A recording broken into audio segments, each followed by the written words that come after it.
Hey everyone, this is Michelle from Mash Plans. Welcome back to my channel, or welcome if you're new here. On this channel, we talk about planning and journaling, self-care, gratitude journaling, all of that, some fate journaling, just, paper, pens, all of that. So, like I said, welcome if you're new here. Feel free to hit that subscribe button.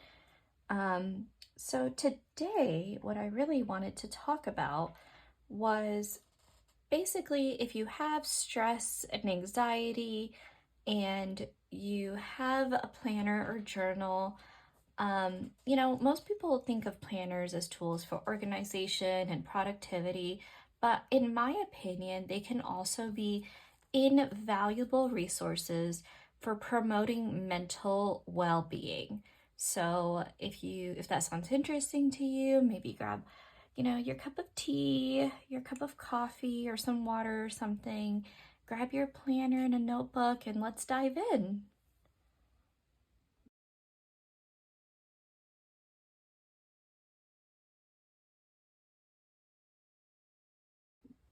Okay, so like I said, today's video is going to be about harnessing the power of your planner and your journal for stress and anxiety management. So I have a couple different steps that you can take in order to use your planner and journal to really help you with, making sure that your mind is in the right place in order to get things done, but also to take care of yourself. So, my very first point is to set realistic goals and to prioritize your tasks. So I put this, I got this from Pinterest. It's from Crazy Head Comics. So, you could probably see this on her Instagram, but I printed this out and I put this into my planner. And basically, it's a daily routine based on my energy levels. So you don't have to use this exact one, but I found that this is extremely important because when I'm actually going in and planning out my week, I can take a look at how I'm feeling that week and how I'm feeling that day and actually put some of these things in to my planner. So for example, if I'm having a very much, a very anxious day or a day that I don't have a lot of energy, it's not a good mental health day, I make sure that I put these things like texting or calling a loved one, comfort show TV marathon, or being kind to myself, giving myself permission to rest. I actually put those into my planner and I look at what I need to do during the day and pick out the thing that is the lowest, smallest task that needs to get done. And I only do that one task. Maybe that's just, driving the kids to my parents' house. That's it. Or just, watering a plant, just something very easy, something that can give me that accomplished feeling without being overwhelmed. So, step one is to set realistic goals and prioritize your tasks. So, step two is very similar to this, where it's scheduling time for self care. So, you should dedicate time in your planner for self-care activities that can help you relax and recharge. Now, that can include exercise or hobbies or simply just taking a few moments to unwind. But by scheduling that self-care, like I always make sure that I'm scheduling self-care towards the end of the day because I'm very low energy during the end of the day. Usually I have dinner and I put the kids to bed and I just try and relax and spend time in my planner and my journal. That's when I schedule in my second cup of tea. So I'm trying to drink 2 cups of tea, spearmint tea for my hormones, where I have one in the morning and then I have one in the evening. So some low energy things is like putting on some clean clothes, brushing your teeth or mouthwash, making some coffee, casual journaling. So, obviously sometimes I'll just journal when I'm feeling low energy. Sometimes I'll just make a list and that'll help me feel better. I'll just put some stickers on a page, things like that, like small hobbies that are not too difficult for you to do. taking a short walk, like I said, exercising, and you can also plan for what you can do when you have more energy. And this again will help you by, you know, obviously you're prioritizing your self-care, but you're also making sure that in the future, when you do have more energy, you can do certain things. So I think this week has definitely been a lower energy week. I'm on my cycle and I'm just trying to keep it easy. You know, and then like the biggest thing I think that helps me with my anxiety and my stress is making lists. That really, really helps. So sometimes I'll just go into my planner and I'll just make a list of just things, you know, it helps my anxiety to just write things down. And, you know, that's it. Like, I won't even like do anything. I'll just write things down and it makes me feel better. So definitely schedule time for self-care, make lists.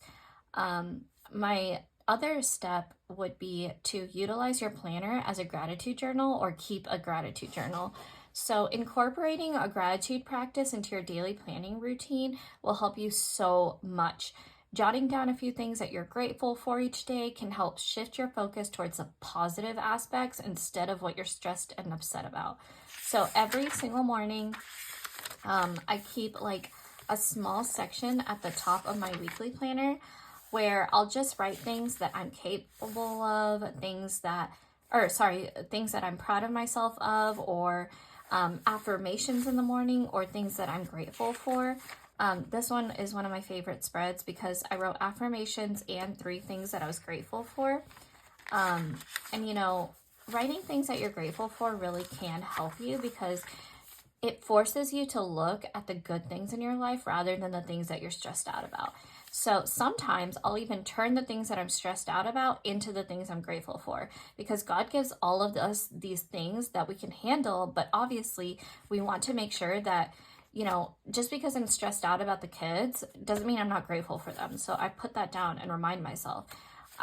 This day, I remember I was stressed because when we got out of the pool, the kids were going crazy and they didn't want to go home. They were crying and upset. But I said that I was grateful for the fact that we had access to a pool. I was grateful that, you know, summer was here.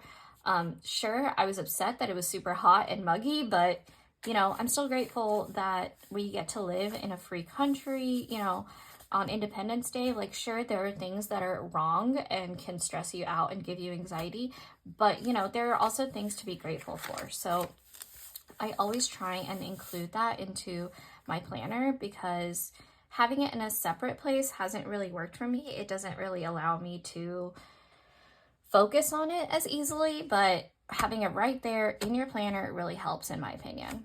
And another step or another thing that I use to promote mental well-being in my planner and help me with my stress and anxiety is to actually keep track of what I did throughout my day.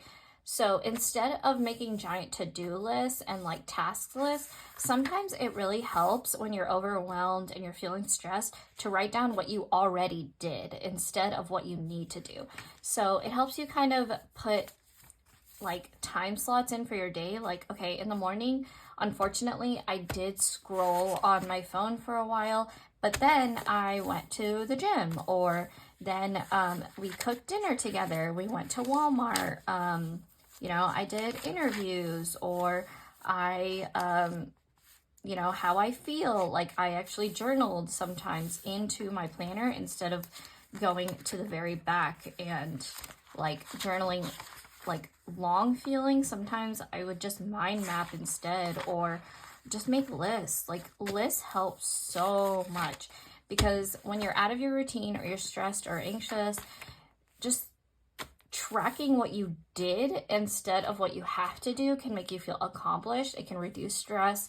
It can help your anxiety because, you know, you don't feel like, oh my God, there's like a million things to do and I haven't been doing anything. You actually look and you're like, well, actually I did do stuff. So I would encourage you, even if you're just sitting down to plan, right? Like, I sat down and I made lists for a good 20 minutes and it'll help you so much. You can check things off. Like, I actually did take my vitamins this morning, or I actually did go for a walk with my family.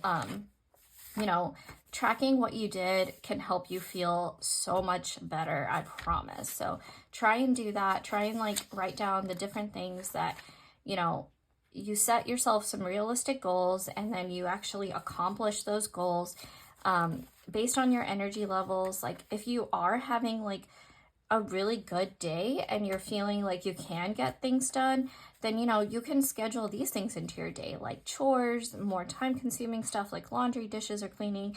You know, maybe you actually cooked some food for your family or for yourself. Maybe you actually got dressed and did your makeup even though you didn't leave the house. You should write all of that down in your planner. You should keep a gratitude journal. All of these things can really, really help. So I know whenever I'm feeling down, when I'm feeling like, oh my God, I don't know what is going on. I feel so overwhelmed. I'm feeling so much anxiety. I actually go in sometimes and I just open up a brand new page and I will literally just sit there and just brain dump everything onto a piece of paper. And that can help so much. So don't worry about making it fancy or making it pretty. Don't worry about like, you know, trying to do very complicated journaling, you know, deep work, shadow journaling and all that. Just don't even worry about that. Just sit down with a piece of paper and your pen and just say, okay, let me get all of this anxiety and stress out of my brain and onto a piece of paper. And whenever I have more energy, I can get those things done. Or what have I already gotten done? You know, what can I be grateful for? How can I time block a little bit into my day and say like, okay, I'm going to schedule some self-care throughout the evening. So right now I'm going to go ahead and get some things done, some exercise done, and then I'm going to actually go in and take care of myself at the end of the day. I'm going to schedule in my skincare and all of that. So I hope that helps. You know, I want to make sure that you're using your planner to its utmost potential, your journal, your planner. I hope that you give these tips a try and let me know if they work out for you in the comments below. Obviously, don't forget to subscribe to my channel if you enjoy helpful advice and tips like this. And thank you so much for watching. Have a great day.